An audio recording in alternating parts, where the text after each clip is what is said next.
Mesdames et messieurs, bonjour, bienvenue dans ce journal. Au sommaire, reprise ce matin des transports des étudiants à l'université d'Abomey-Calavi. Une nouvelle décision qui fait suite aux différentes négociations menées par les responsables d'étudiants avec ceux du Centre des œuvres universitaires et sociales.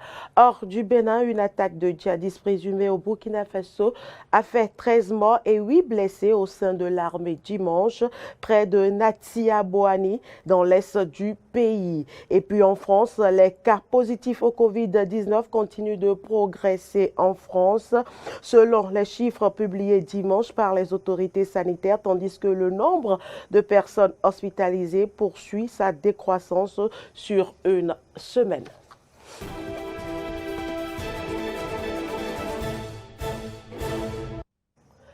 Merci pour l'attention. Je l'annonçais dans les titres. Reprise ce matin des transports des étudiants à l'université d'Abomey-Calavi. Les responsables du Centre des œuvres universitaires et sociales sont revenus sur leur décision en date de jeudi dernier, faisant état de la suspension de la circulation des bus universitaires.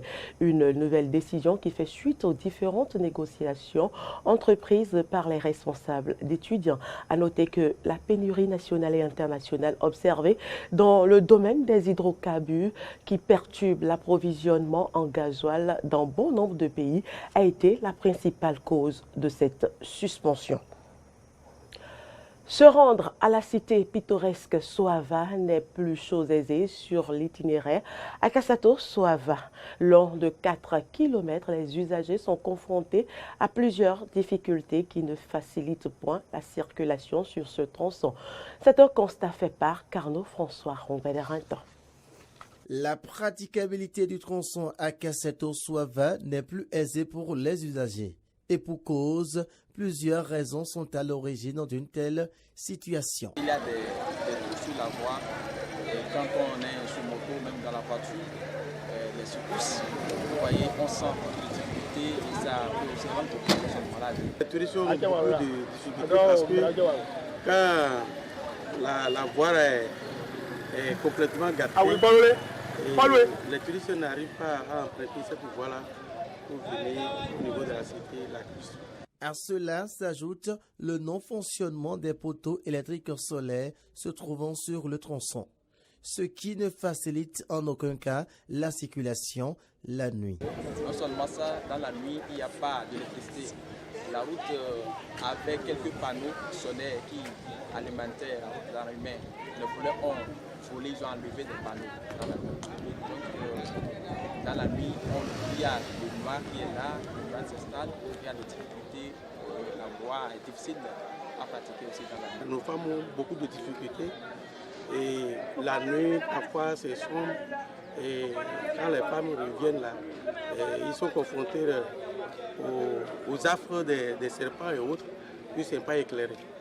Donc on rencontre de pareilles choses sur la voie. Impuissants face à une telle situation et à la recherche de satisfaction, leurs regards sont tournés vers les autorités compétentes.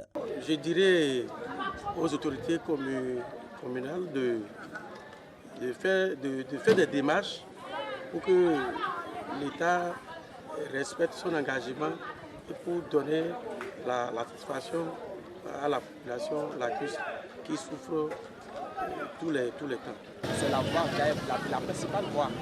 Pour cela, nous invitons les autorités compétentes à penser à nous, à vouloir goudronner cette voie pour nous, parce que c'est la seule voie qui rentre dans toute la commune de Soava. Des solutions sont attendues, surtout quand on sait que la cité lacustre de Soava révèle le Bénin aux touristes de par ses potentialités touristiques. L'exposition des 26 trésors royaux récupérés auprès de la France, ouverte au public depuis le 20 février dernier, se poursuit au Palais de la Marine. Après plusieurs semaines d'exposition, Clémence Tonoucoin y a fait un tour. Voici son reportage. Des centaines de personnes, tous âges et toutes nationalités confondues, ont visité ce jeudi 17 mars l'exposition des 26 trésors royaux à la présidence du Bénin. Cette affluence témoigne de ce que personne ne veut se faire compter l'exposition. Après avoir parcouru l'espace de 3600 mètres carrés qu'occupe l'exposition, ce sont des sentiments de joie, de fascination, de satisfaction et de fierté qui animent les visiteurs. Et je suis impressionnée par ce que je vois. Si ce n'est pas les trésors royaux, qu'est-ce qu'on viendrait chercher à la présidence de la République? Donc c'est déjà un voyage merveilleux d'imaginer la marina et d'y venir, c'est complètement autre chose. Et deuxièmement, on vient voir quelque chose en fait qui vend favorablement notre pays. Quand vous voyez ces œuvres à la télévision et quand vous les voyez vraiment en vrai, c'est carrément autre chose. J'ai été rassasiée de satisfaction quand j'ai vu des enfants venir. On est un jour ouvrable et c'est plein. C'est vraiment beau. C'est le Bénin qui gagne et c'est l'Afrique qui en ressort avec beaucoup de fierté. Mes sentiments, c'est d'abord le sentiment de joie parce que nous partageons la même culture, le Bénin, enfin l'Afrique. Et quand on voit toutes ces expositions, ça nous rappelle de l'histoire. C'est qu'avec nos ancêtres, en tant qu'Africain, je suis vraiment rempli de joie. Je dis bravo au gouvernement du Bénin et je pense que les autres gouvernements de l'Afrique vont emboîter le pas pour faire la même chose. Déjà à cette étape de la visite, j'ai juste envie de dire waouh!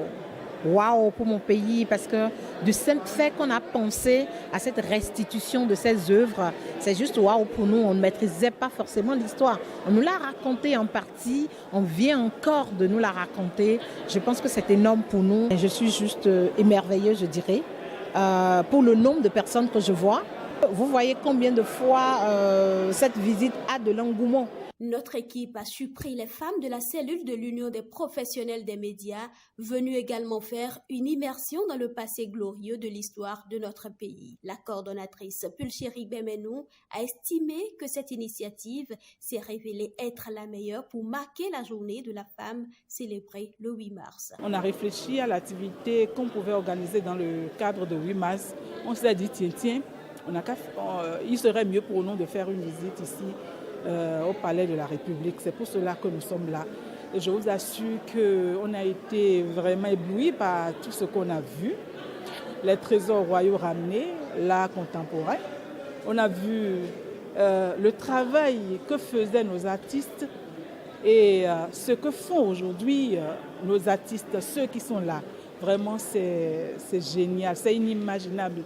On n'a pas été déçus, on a vu juste qu'il fallait le faire. Si on avait une autre activité, je ne pense pas que ça pourrait avoir le poids que nous sommes en train de constater aujourd'hui. Pour les visiteurs interrogés, aucun Béninois ne devrait rater cette exposition. Et je pense que chaque enfant du Bénin, d'où qu'il soit, où qu'il soit à Natitengu, à Tchoumi, à Parakou, à Cotonou, devrait faire un tour ici.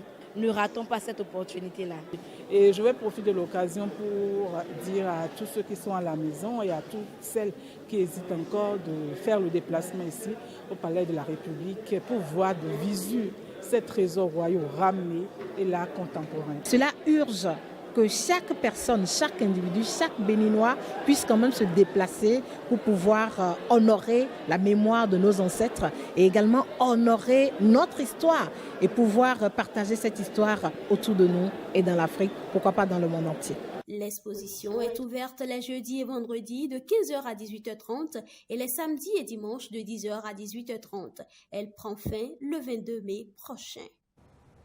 Cérémonie de remise de subventions aux fédérations, associations et clubs sportifs à Cotonou. Le gouvernement béninois, à travers le ministère des Sports, a mobilisé plus d'1 milliard pour le développement de différentes disciplines sportives. Frédéric Espoir-Mabou pour le compte rendu. À peine les mesures barrières contre le Covid-19 levées que le gouvernement de Patrice Talon décide d'appuyer les fédérations et clubs sportifs dans la réalisation de leurs activités. Et pour cette cérémonie de remise de subventions, c'est le directeur des sports d'élite qui s'émerveille. toutes nos excuses pour cet élément qui n'est pas allé à son terme. Nous y reviendrons certainement dans nos prochaines éditions. Et puis cette édition se poursuit. Actualité en dehors du Bénin à présent, 13 soldats du Burkina Faso ont été tués dimanche 20 mars lors d'une attaque de djihadistes présumés dans l'est du pays, confirmant un regain de violence ces derniers jours dans le pays. Au cours des combats, 8 autres ont été gravement blessés, a précisé le communiqué de l'armée qui assure que plusieurs assaillants ont été neutralisés. Régulièrement visés par les attaques de groupes armés depuis 2018,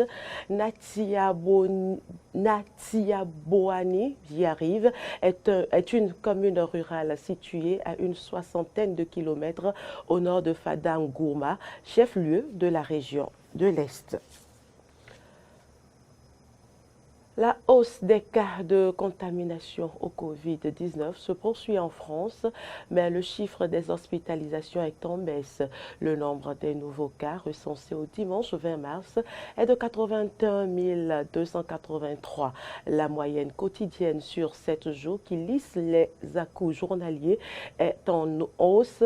Elle s'établit à 89 002 contre 86 022 samedi et 65 251 il y a une semaine, selon les chiffres publiés par les autorités sanitaires. Dans le même temps, le nombre de personnes hospitalisées pour la Covid-19 continue de décroître sur une semaine avec 20 566 patients concernés dimanche contre 20 917 une semaine plus tôt.